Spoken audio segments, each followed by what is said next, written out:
shot at your service. So the beginning of this game got cut off. So I'll show you the guys, or I'll show you the moves that led up to the position. So we were going for V in a game. E4, E5, knight C3. He brings out his queen early. So immediately I go gain a tempo on the queen and fork the pawn as well. He backs up. Develop my bishop. Best move would have been to go here, but regardless, he goes c6. I decide to go d3, but again, the best move would have been d4. He goes b5, kicking the bishop. I go with a counter threat instead of moving the bishop, which is what he wanted to happen. So go ahead and threaten the queen. He has to move it. He decides to move to e6. I move my bishop. He kicks the other bishop. I move it. And then he uses kind of a weird, more unorthodox move, knight a6.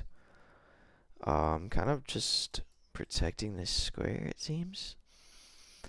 I decide to go a3. Kind of just to prevent this knight moving forward, and because I thought it was weird, but like why he did that. And then he went g5, and then I back up the knight, and I think this is the position we were in. So from this point, I decide to go d5. I'm not sure why I did this, but I guess it was to threaten the fork on c7. It's just defended by his queen. And he decides to go h5. h5 is best because he's preventing the queen h5 check, and so I definitely should have checked him sooner instead of letting him do that, but I decided to castle. I didn't really need to because I was just scared to make I was just scared. I was going for some kind of removal of the guard. Like, I wanted to remove the guard so that I could fork the king and the rook. But he ended up going with g4. I decide to go g3 to prevent him from pushing the pawn further. He goes h4. Kind of just trying to weaken my king side. And this is when for some reason, I decide to move my bishop to a2, which I think that was the most pointless move I made the entire game. But after that, he takes on g3.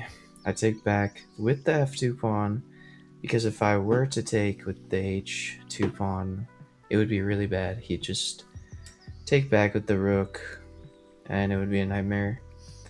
So obviously I can't do that. But now he's just pushing pawns like crazy. He's pushing the b4 pawn, or he's pushed to b4. I decided to kind of ignore this one. Move my bishop to a more active square, which is c4, to attack this knight that's defending the pawn on c5. So I was planning on just sacking my bishop essentially, or trading the bishop off for the knight, so that I could do this whole plan that I'd come up with. I think it makes this really kind of. I thought it was a strange move, pawn to b3, because my knight wasn't doing much on d2, so I just took immediately, and that actually helped me with exactly what I was trying to accomplish, which was to remove his knight from a6 and then take with the bishop on c5 to attack his queen safely, protected by the knight that's now on b3. So I didn't think it was a good move at all, but the computer says it's fine, which I think is kind of weird, but oh well. So he ends up pushing his pawn to f5. At this point, I'm thinking, well, okay, what is the point of this move? Maybe he wants to develop his knight. Maybe he wants to push the same pawn again to f4. But at this point, I'm like, okay, I need to just get started on my plan and just try to execute it before he messes with it more. So I decided to take. Computer said it was an inaccuracy because I could have just taken the pawn on f5 and it was not defended, but then he would have been able to. Well, I guess that would have been much better move, but it's all good. I didn't really realize that in the moment. So after he moves his queen back, I put my rook on b1 for absolutely no reason. Pretty bad move. He connects his pawns, moves his pawn to d6, and then at this point I realized, okay, I'm not going to be able to get this fork anymore. He sees it, he's not letting it happen, so I'm going to have to think of something else. So I decided to pull my bishop back because he was attacking it with the pawn.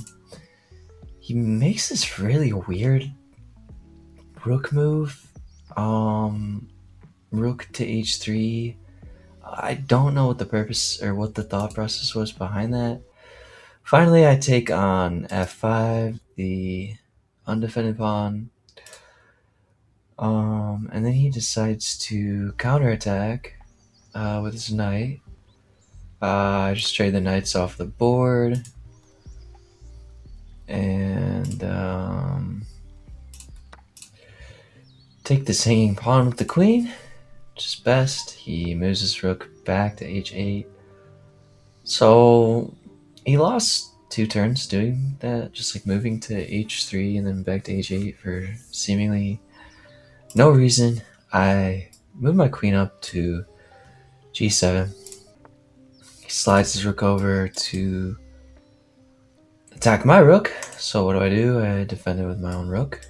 My other rook, I should say. And then he goes for a check. Right here, I definitely should have blocked with the bishop. But instead, I decide to move my king over, which honestly kind of opened up like this possibility for him to checkmate, I think. So I definitely should have blocked with the bishop because it was protected by the knight on b3. But regardless, we still in the game. He brings his rook over to c8 and attacks this weak pawn here.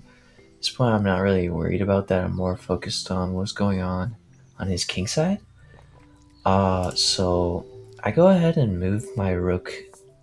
This part's kind of a facepalm because I was just so scared that I was gonna throw the game. So I put this rook here thinking like, okay, this is kind of like a safer play, but I should have just taken the rook because after he moves his king to d7, the bishop would have been pinned.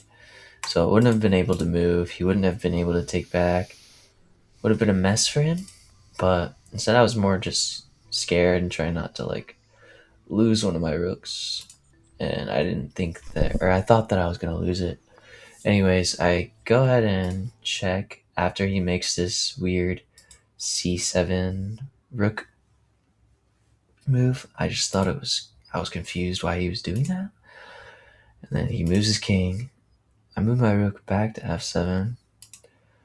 He takes the pawn that was hanging. I check on e7, moves the king, take the free pawn, and right here I have the opportunity to checkmate because of this d3 bishop move he made. But checkmate, see if you can find it yourself. But I didn't see it in the game personally, but it was to go d7, queen d7 would have been the checkmate, and unfortunately I didn't see that. So I moved my rook over to... I thought I was protecting it almost. He goes for this queen f2 move, which I think is like a forced checkmate unless I make some crazy move to protect. I don't know. I'm pretty sure this is a forced checkmate if this guy saw it, but he didn't. But instead, he let me get away with an insanely huge blunder, and took the rook instead with check. I take back with my bishop, which he definitely didn't see that I was on the same line. And then he checks. I move my king. He takes a pawn for some reason. I don't know why. And then I check with my knight. Check with the rook. Yeah, I blundered my rook actually, but I check with the... Actually get a nice little fork here. And that's kind of what saved me, I think, was just this fork that he allowed to happen. And then I end up just basically taking everything he has. And getting a second queen. I just roll my pawn up the board, very simple.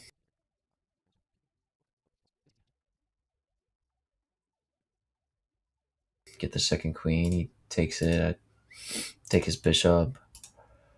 And then from this point on, it's just a matter of getting another queen. In my opinion, I mean, I don't really know how to checkmate that well with like a knight and queen. I don't even know if that's possible. So I just grabbed the second queen and went ahead and staircase.